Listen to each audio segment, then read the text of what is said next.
Hi, Mr. Clark. I saw I have a student in my new class, Joe, who has oppositional defiant disorder. Can you give me some advice about how to teach him? Sure, Mr. Wilson. There are many adjustments we can make to help out. How about you tell me about a lesson you're confident in, and I'll offer some help. So I was thinking of teaching multiplication with double-digit numbers. Normally I'd write a problem on the board and solve it as an example. Okay, so I already see some areas where the teaching might not be accessible for Joe. To start with, what kind of a tone will you be using and how will you talk about the problem? I guess I'd just keep it simple and just sort of go through it.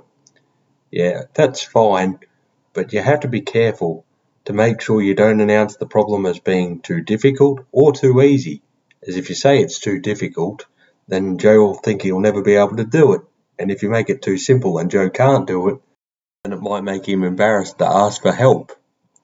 The best way is to keep a neutral tone towards the subject, provide positive encouragement or feedback to students trying to solve the problem. Another thing I noticed is that by writing down the problem and solving it only in one way, that's the only access to the problem. I see how that would be kind of daunting. You wouldn't be able to escape the problem. There's a few ways we can make this problem more accessible for Joe. First, think visually. You've wrote down the problem once and that's all. Instead, what if you wrote the problem, but then beside it, maybe use dots or some sort of symbol to represent the problem, and then maybe use a real-life example as well next to it. That way, there's 3 levels of accessing it visually. Next, think about what the students could have near them to help them solve the problem, like Dean's blocks, counters, or even working paper where they could draw the problem. I get you now. I've also got these really good worksheets I can give the kids that they love. Mind if I take a look? Sure. These are alright, but it's a similar issue to when you wrote the problem on the board. Over and over again, maybe with different numbers, but if you can't solve that problem, this just becomes a wall of text again. Look at ways we can make it more accessible for Joe.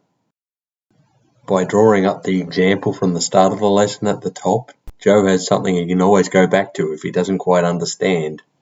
Some helpful hints about multiplication down the side are good resources to draw upon, as well as a box for working space under each question, which just allows another access point for the learner. A worded problem could cause some issues for a learner with ODD, however, if it's to do with his interest, I'm sure it could help as well.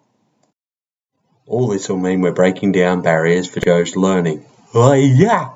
Not literally, of course. Sorry. I just have one other question. What if, when we're doing the work, Joe has a problem and he can't cope? What kind of things do I need to do to help him?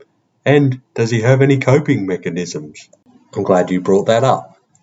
You'll be meeting with Joe's parents to discuss an individualised education program where you'll look at his strengths, some areas where Joe struggles with, and some of his coping mechanisms.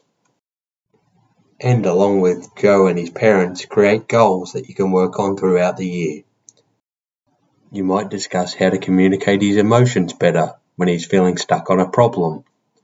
Or he might feel the need to go to a quiet space and work in that area. He could also have a breathing technique that helps him cope.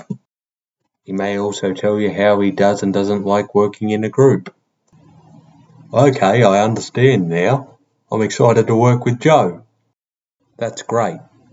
All this background knowledge, along with the program and considerations when developing lessons or worksheets, will ensure Joe has the best chance to succeed in the classroom and feels well supported.